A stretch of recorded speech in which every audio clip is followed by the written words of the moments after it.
Hello and welcome to the Evercade Retreat. Joke here, and today I'm presenting a list of my top 10 hardest games on the Evercade. Now, difficulty in games can be a bit subjective. Some games are challenging, but they're fun to overcome that challenge, and once you master a game, they're no longer so challenging, but the learning curve can be steep. Some games, or some arcade games, are designed to be difficult to munch your quarters, or credits, or pounds, whatever, you know what I mean. And of course, when you're playing via emulation on something like the Evercade, save states can mitigate the difficulty of a game. And of course, there are some games which are just a bit broken or controlled poorly, and that's what makes them difficult. And then of course you have dip switches and difficulty settings.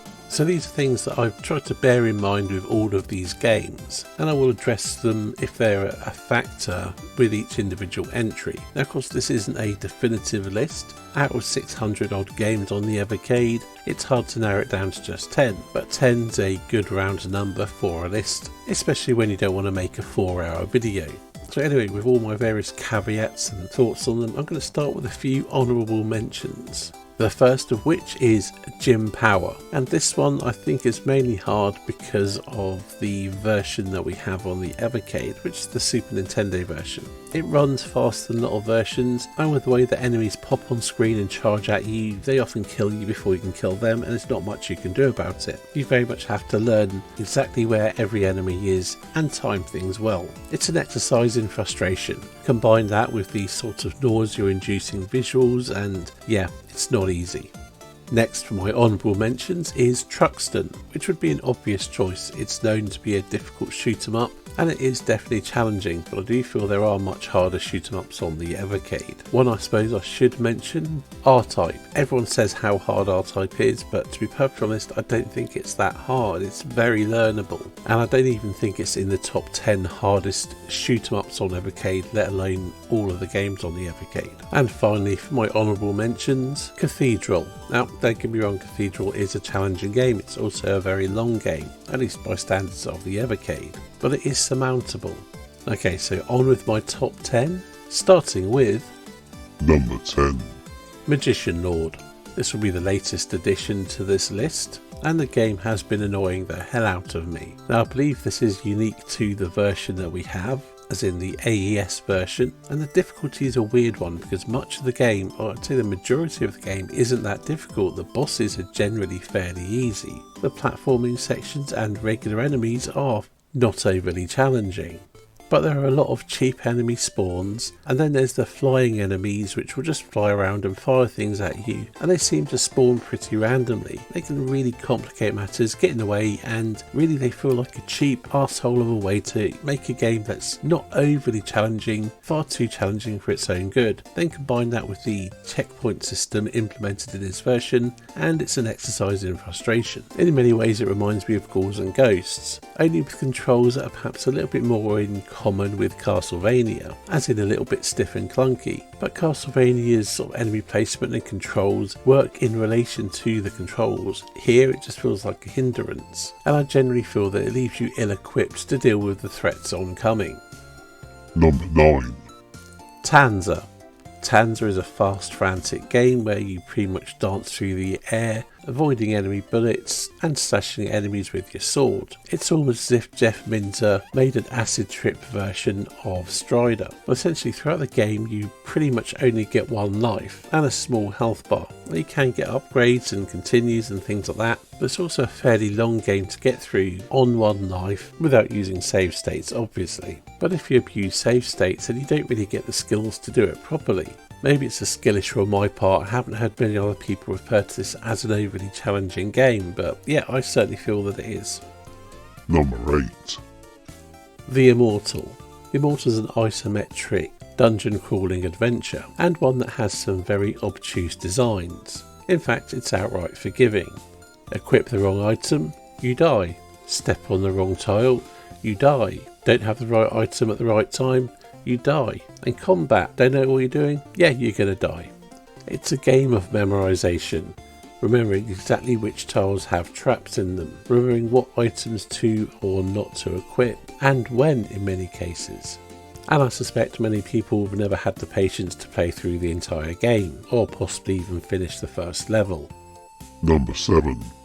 Mr. Gimmick. This cutesy platformer with extremely slippy controls and a rather unique attack with the star attack is notoriously challenging, and the extremely sliding inertia of the movement is the main reason for this. Jumping across small platforms, one mistake and you fall to your death. Charging up your attack means you have to plan your attacks accordingly. Fortunately, it's not an overly long game. However, if you don't know what you're looking for, it's quite easy to miss something and be unable to get the proper good ending. Number 6. Xeno Crisis. This top-down multi-directional shoot-'em-up initially seems, I suppose, fairly challenging. The first boss itself is one of the hardest in the game because you haven't yet had a chance to upgrade your character, unlike with later bosses which are easier because you have upgraded somewhat. But fairly challenging wouldn't make this list. I mean, sure, you can put the game onto easy mode, but you won't be able to get the ending. But it is set to hard mode by default, as that's the only way to get the proper ending. And that is no easy task, because while the game does have continues, it's baked into the story that if you use a continue, you'll get the bad ending. So effectively you have to get through all the levels of the game on one life, without using save states and playing it quite extensively, practicing and getting better. The most that I've been able to do with the game, playing as intended, is a little over halfway through it, and the later levels get even more challenging. I really can't imagine any situation where I can beat this game properly as intended without continuing. Number 5.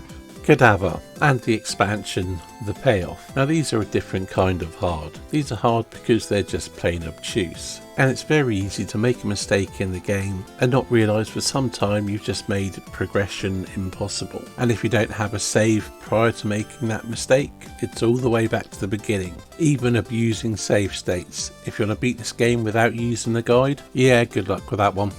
Number 4. Saint Dragon. This horizontally scrolling shoot-'em-up rarely seems to come up in the discussion for hardest shoot-'em-ups or hardest games on Evercade, but this game is just brutal. And what's worse, if you go into the dip switch settings, all you can do is make it more difficult. Like many shoot-'em-ups, it has a checkpoint system and you get powered down when you lose a life. But unlike many shoot-'em-ups, even if you don't lose life and don't get powered down, you don't get so powered up that you're some almost indestructible killing machine wiping out everything in sight. And although your tail is unbreakable and with good strategy you can protect yourself to a degree, when there's a few bullets flying around and environmental obstacles and enemies firing lasers which will go straight through your tail, it starts getting pretty brutal. Frustratingly so, I would say. Number 3. Creatures, or Clive Radcliffe Exterminates All the Earth-Ridden Slime, to give it its full title, is a seemingly fairly cute platformer for the C64. But don't let that deceive you. This game will test you, or it will test your patience, that's for sure. Looking at it, you wouldn't think it's all that difficult, but there's some design choices in there which certainly add to the challenge. Certain enemies are unkillable, and until you start shooting them, it's pretty hard to tell which enemies can be killed and which cannot. Throw in some cheap enemy placement and other things the game just doesn't really tell you, and you learn by trial and error, the game can get very frustrating, and that's just the first level. It gets worse from there. And although you can upgrade and buy new weapons or fire types, if you don't get and upgrade the right types, you won't be finishing the game, as there'll be enemies you simply can't shoot. Number 2. Truxton 2. Yep, Truxton's younger brother takes the difficulty and runs with it. Although personally I think the game starts out easier than Truxton, the late game certainly starts punishing you quite hard. And I think the dying and respawning penalises you even harder than it does in Truxton. Much harder in fact. Still, it's an absolutely fantastic game and I love playing through it. Or playing it and seeing how far I get is probably more accurate. The game is notoriously difficult for good reason. It is bloody difficult. Now, before I get to my number 1 pick, I've got a couple more honourable mentions, but I wanted to save them to the last minute. Grindstormer. Yet another Turplan game, and it doesn't start off massively difficult. There is a certain level of Turplan challenge to it right the way through, but in the later levels I do find it is extremely punishing. And the other honourable mention is Alien Breed 2. Now, Alien Breed itself was challenging. For the sequel they dialed the difficulty up to 11 and then double cranked it. Anyway, enough of that. let's get on with our Number 1. Gyarez. This game is pretty challenging almost from the get-go. Yeah, you get to warm up on the first stage, but even there it's not exactly easy compared to most other shoot-em-ups.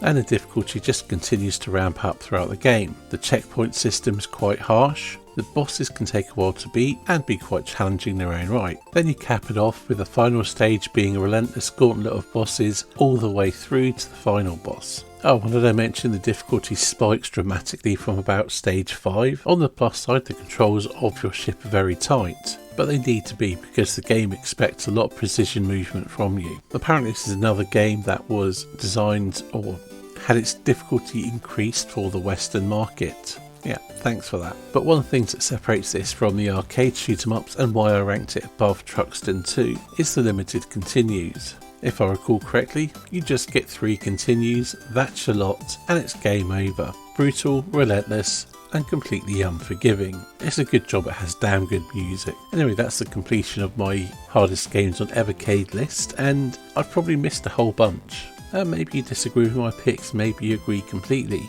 There's definitely a whole bunch of challenging games on the Evercade. As I mentioned at the beginning, the reasons we find games hard can vary wildly. And I think it's fair to say that the upcoming carts will also have a number of very challenging games on them. Are there any particular titles you feel I should have included? If there are, drop them in the comments below. Anyway, that's enough for this video. Thank you for watching, and I'll see you on the next one.